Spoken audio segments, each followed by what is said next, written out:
तुमचं जगणं म्हणजे एका पिंजऱ्यामध्ये साकळदांडाने बांधल्यासारखं जगणं आहे. तुम्ही थोडा जरी विचार केला तर हे लक्षात येईल की कशा प्रकारे आपण पिंजऱ्यात साकळदांडाने बांधलेलो आहोत. तो पिंजरा लोखंडी नाहीये आणि साकळदंड ही लोखंडी नाहीये. तो तुम्हाला दिसत जरी नसला तरी साकळदंड मात्र आहे. त्या साकळदंडाचं नाव आहे भीती. एक अशी भीती जी तुम्हाला रात्रंदिवस सतावत असते. उद्या काय होईल याची भीती, जीवनात अपयश येईल का याची भीती, लोक काय म्हणतील याची भीती. आणि या भीतीपोटीच आपण सकाळी उठतो, कामासाठी धावतो आणि बेभान होऊन जगत राहतो. संध्याकाळी आल्यानंतर थकून जातो, जेवण करून आराम करतो आणि पुन्हा तेच रुटीन. यामध्ये आपलं जगणंच राहून जातं, कारण आपण बांधलेलो आहोत भीतीच्या साकळदंडांनी. सत्य नेहमी कडू असतं आणि हे सत्य तर अधिकच कडू आहे. खरं जर बघायला गेलं तर 99% लोक या भीतीत अडकलेले आहेत आणि ही भीती खरी नाहीये. तो आहे एक भ्रम. सायकोलॉजिकल लँग्वेजमध्ये त्याला हॅल्युसिनेशन असे म्हणतात. या हॅल्युसिनेशनमध्ये माणूस एका ट्रॉमामध्ये जगतो आणि आपणही त्याच हॅल्युसिनेशनचे, त्याच भ्रमाचे शिकार झालो. लोक काय म्हणतील. जर या भीतीतून आपण बाहेर पडलो तर खऱ्या अर्थानं आपल्याला स्वतंत्र जीवन जगण्याचा आनंद घेता येतो. जगातील मोजकेच लोक या भीतीतून बाहेर पडतात. ज्यांना हे रहस्य कळतं ते या स्वतंत्रतेचा आनंद घेत असतात. ज्यांना याचं रहस्य कळत नाही ते गुलाम बनून जातात ट्रेंड आणि फिअरचे. तुम्हाला जर या गुलामगिरीतून बाहेर पडायचं असेल तर हा व्हिडिओ शेवटपर्यंत बघा आणि समजून घ्या जीवनातील ऊर्जा वापरण्याचं खरं रहस्य. नमस्कार मित्रांनो, मी आहे प्राध्यापक ऋषीनाथ जाधव वाघेरेकर. आमच्या या माहितीपूर्ण चॅनलवर आपलं स्वागत आहे.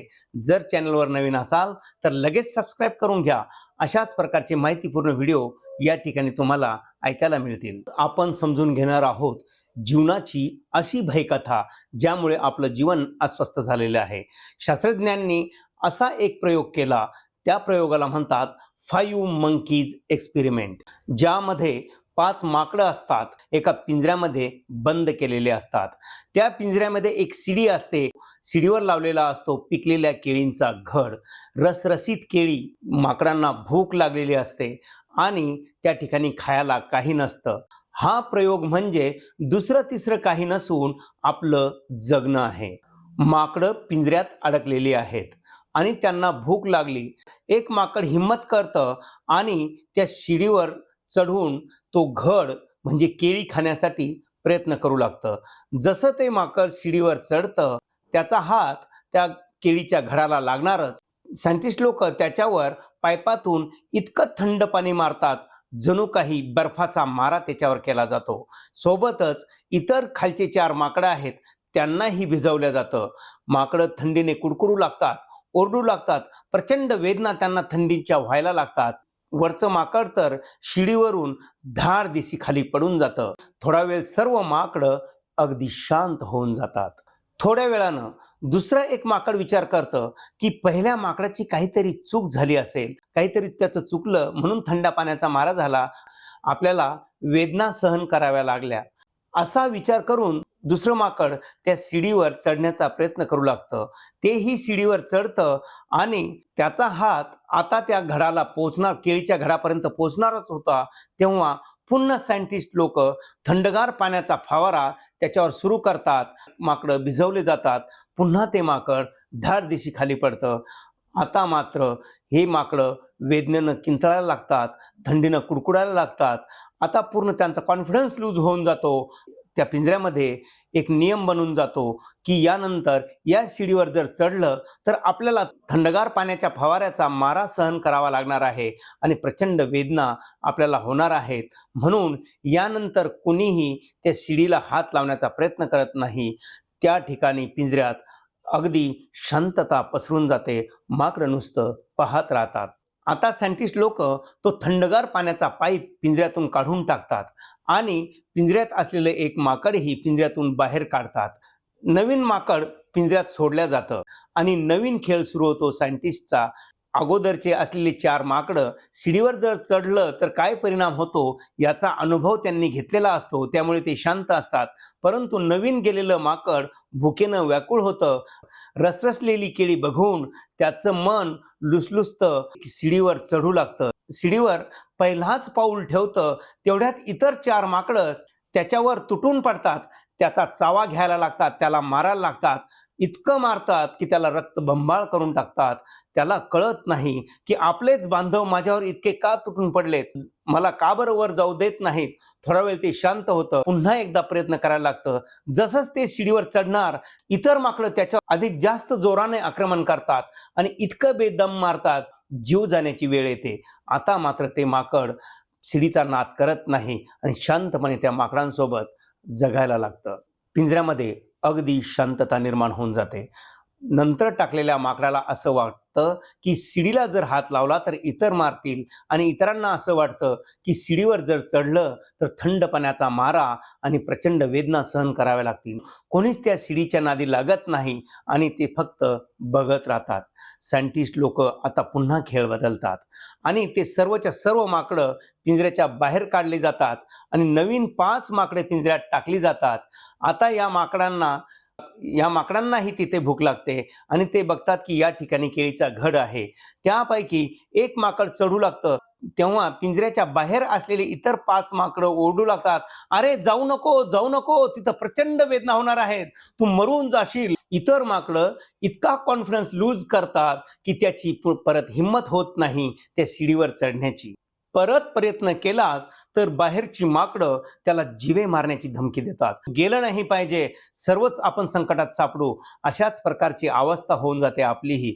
आपण जर काही नवीन करायला लागलो तर आपल्या अवतीभोवतीचे लोक जे की भीतीने ग्रासलेले असतात ते आपल्याला ओरडायला लागतात, असं करू नको, असं करू नको, ते पाप आहे. त्यामुळे आपल्याला नवीन काही करण्याची हिम्मत उरत नाहीत.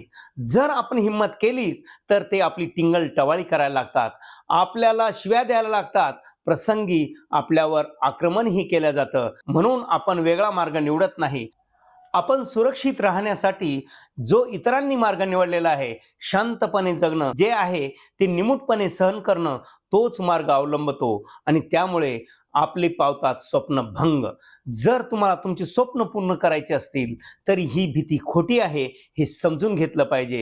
परंतु आपण इतरांसोबत इतके गुरफटून जातो की त्यांची भीती आपल्याही मनात येऊन बसते. आपल्या लक्षातच येत नाहीत की हे सगळेजण भीतीचे शिकार झालेले आहेत. त्यामुळे ते प्रचंड घाबरलेले आहेत आणि म्हणूनच त्यांना जीवनाच्या स्वातंत्र्याचा आनंद घेता येत नाही.